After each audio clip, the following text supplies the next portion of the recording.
Hello, this is Dream PD. In the new year of 2025, I take on the mission of reading in English Bible 3 chapters a day in order to live a blessed life with the Word of God. I pray blessing life and improve English speaking skills through this challenge. Amen. Numbers chapter 19. The Lord said to Moses and Aaron, "This is a requirement of the law that the Lord has commanded. Tell the Israelites to bring you a red heifer without defect or blemish and that has never been under yoke. Give it to Eleazar, the priest. It is to be taken outside the camp and slaughtered in his presence. Then Eleazar, the priest, is to take some of its blood on his finger and sprinkle it 7 times toward the front of the tent of meeting. While he watches, the heifer is to be burnt, its hide, flesh, blood, and intestines. The priest is to take some cedar wood, hyssop, and scarlet wood, and throw them onto the burning heifer. After that, the priest must wash the clothes and bathe himself with water. He may then come into camp, but he will be ceremonially unclean till evening. The man who burns it must also wash his clothes and bathe with water, and he too will be unclean till evening. A man who is clean shall gather up the ashes of the heifer and put them in a ceremonially clean place outside the camp. They are to be kept by the Israelite community for use in the work of cleaning. It is for purification from sin. The man who gathers up the ashes of the heifer must also wash his clothes, and he too will be unclean till evening. This will be a lasting audience both for the Israelites and for the foreigners residing among them. Whoever touches a human corpse will be unclean for 7 days. They must purify themselves with the word on the 3rd day and on the 7th day. Then they will be clean. But if they do not purify themselves on the 3rd and the 7th days, they will not be clean. If they fail to purify themselves after touching a human corpse, they defiled the Lord's tabernacle. They must be cut off from Israel. Because the word of cleansing has not been sprinkled on them, they are unclean. Their uncleanness remains on them. This is the law that applies when the person dies in a tent. Anyone who enters the tent and anyone who is in it will be unclean for 7 days, and every open container without a lid fastened on it will be unclean. Anyone out in the open who touches someone who has been killed with a sword, or someone who has died a natural death, or anyone who touches a human bone or a grave, will be unclean for 7 days. For the unclean person, put some ashes from the burnt purification offering into a jar and pour fresh water over them. Then a man who is ceremonially clean is to take some hyssop, dip it in the water, and sprinkle the tents and all the furnishings and the people who were there. He must also sprinkle anyone who has touched a human bone or a grave, or anyone who has been killed, or anyone who has died a natural death. The man who is clean is to sprinkle those who are unclean on the 3rd and 7th days, and on the 7th day he is to purify them. Those who are being cleansed must wash their clothes and bathe with water, and the evening they will be clean. But if those who are unclean do not purify themselves, they must be cut off from the community, because they have defiled the sanctuary of the Lord.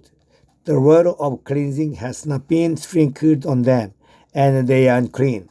This is a lasting audience for them. The man who sprinkles the word of cleansing must also wash his clothes, and anyone who touches the word of cleansing will be unclean till evening. Anything that an unclean person touches becomes unclean, and anyone who touches it becomes unclean till evening. Chapter 20. In the first month, the whole Israelite community arrived at Desert of Sin, and they stayed at Kadesh. There Miriam died and was buried. Now there was no water for the community, and the people gathered in opposition to Moses and Aaron. They quarreled with Moses and said, "If only we had died when our brothers fell dead before the Lord. Why did you bring the Lord's community into this wilderness, that we and our livestock should die there? Why did you bring us out of Egypt to this terrible place? It has no grain or figs, grapevines or pomegranates, and there is no water to drink." Moses and Aaron went from the assembly to the entrance of the tent of meeting and fell face down, and the glory of the Lord appeared to them. The Lord said to Moses, "Take the staff, and you and your brother Aaron gather the assembly together. Speak to the rock before their eyes, and it will flood out its water. You will bring water out of the rock for the community, so they and their livestock can drink." So Moses took the staff from the Lord's presence, just as he commanded him. He and Aaron gathered the assembly together in front of the rock, and Moses said to them, "Listen, you rebels, must we bring water out of this rock?" Then Moses raised his arm and struck the rock twice with his staff. Water gushed out, and the community and their livestock drank. But the Lord said to Moses and Aaron, "Because you did not trust in me enough to honor me as holy in the sight of the Israelites, you will not bring this community into the land I give them." These were the waters of Meribah, where the Israelites quarreled with the Lord, and where he was proved holy among them. Moses sent messengers from Kadesh to the king of Edom, saying, "This is what your brother Israel says. You know about all the hardships that you have summoned us. Our ancestors went down into Egypt, and we lived there many years. The Egyptians mistreated us and our ancestors. But when we cried out to the Lord, He heard our cry and sent an angel and brought us out of Egypt. Now we are here at Kadesh, a town on the edge of your territory. Please let us pass through your country. We will not go through any fields or vineyard or drink water from anywhere. We will travel among the king's highway and not turn to the right or to the left until we have passed through your territory." But Adam answered, "You may not pass through here. If we try, we'll march out and attack you with the sword." The Israelites replied, "We'll go along the main road, and if we or our livestock drink any of your water, we'll pay for it. We only want to pass through on foot, nothing else." Again they answered, "You may not pass through." Then Edom came out against them with a large and powerful army. Since Edom refused to let them go through their territory, Israel turned away from them. The whole Israelite community set out from Kadesh and came to Mount Hor. At Mount Hor near the borders of Edom, the Lord said to Moses and Aaron, "Aaron will be gathered to his people. He will not enter the land I give the Israelites, because both of you rebelled against my commands at the waters of Meribah. Get Aaron and his son Eleazar and take them up Mount Hor. Remove Aaron's garments and put them on his son Eleazar, for Aaron will be gathered to his people. He will die there." Moses did as the Lord commanded. They went up Mount Hor in the sight of the whole community. Moses removed Aaron's garments and put them on his son Eleazar. And Aaron died there on top of a mountain. Then Moses and Eleazar came down from the mountain. And when the whole community learned that Aaron has died, all the Israelites mourned for him 30 days. Chapter 21. When the Canaanite king of Arad, who lived in the Negev, heard that Israel was coming along the roads to Ephraim, he attacked the Israelites and captured some of them. Then Israel made this vow to the Lord: "If you will deliver these people into our hands, we will totally destroy their cities." The Lord listened to Israel's prayer and gave the Canaanites over to them. They completely destroyed them and their towns, so the place was named Homar. They traveled from Mount Hor along the routes to the Red Sea to go around Edom. But the people grew impatient on the way. They spoke against God and against Moses and said, "Why have you brought us out of Egypt to die in the wilderness? There is no bread, there is no water, and we detest these miserable food." Then the Lord sent venomous snakes among them. They bit the people, and many Israelites died. The people came to Moses and said, "We sinned when we spoke against the Lord and against you. Pray that the Lord will take the snakes away from us." So Moses prayed for people. The Lord said to Moses, "Make a snake and free it up on the pole.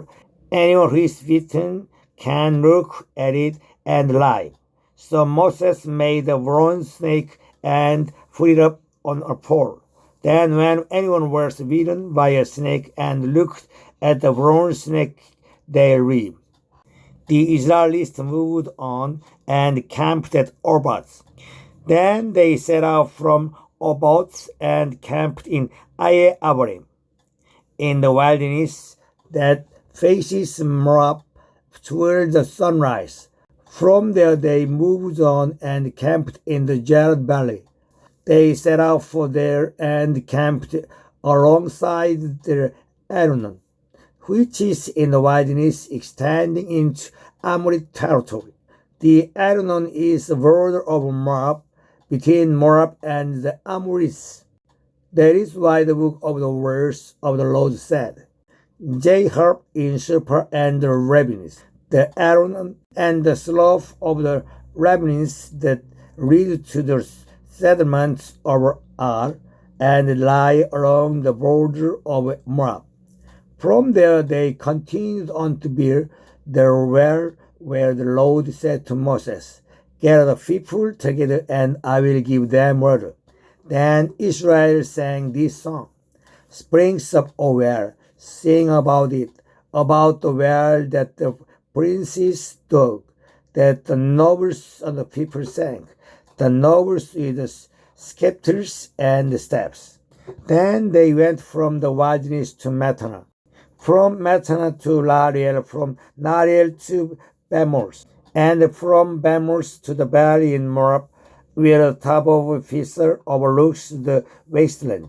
Israel sent messengers to say to Sihon, king of the Amorites, "Let us pass through your country. We will not turn aside into any fields or vineyard or drink water from anywhere. We will travel along the king's highway until we have passed through your territory." But Sihon would not let Israel pass through his territory. He mustered his entire army and marched out into the wilderness against Israel. When he reached Jahath, he fought with Israel. Israel, however, put him to the sword and took over his land from the Arnon to the Jabbok, but only as far as the Amorites, because their border was fortified. Israel captured all the cities of the Amorites and occupied them, including Heshbon and its surrounding settlements. Heshbon was the city of Sihon, king of the Amorites, who had fought against the former king of Moab and had taken from him all his land as far as the Arnon. That is why the voice say, "Come to Heshbon and let it be rebuilt. Let Zion's city be restored." Fire went out from Heshbon, a blaze from the city of Zion. It consumed by Ar of Moab, the citizens of Arnon's heights. Woe to you, Moab! You are destroyed, people of Chemosh. He has given up his sons as fugitives and his daughters as captives to Sihon, king of the Amorites. But we have overthrown them. Heshbon's dominion has been destroyed all the way to Dibon. We have demolished them as far as Nophah, which extends to Medeba. So Israel settled in the land of the Amorites. After Moses had sent spies to Jazer, the Israelites captured its surrounding settlements and drove out the Amorites who were there. Then they turned and went up along the road toward Basan and O king of Basan. And his whole army marched out to meet them in battle at Edrei. The Lord said to Moses, "Do not be afraid of him, for I have delivered him into your hands, along with his whole army and his land. Do to him what you did to Sihon, king of Amorites, who regioned him Heshbon." So they struck him down together with his sons and his whole army, leaving them no survivors, and they took possession of his land.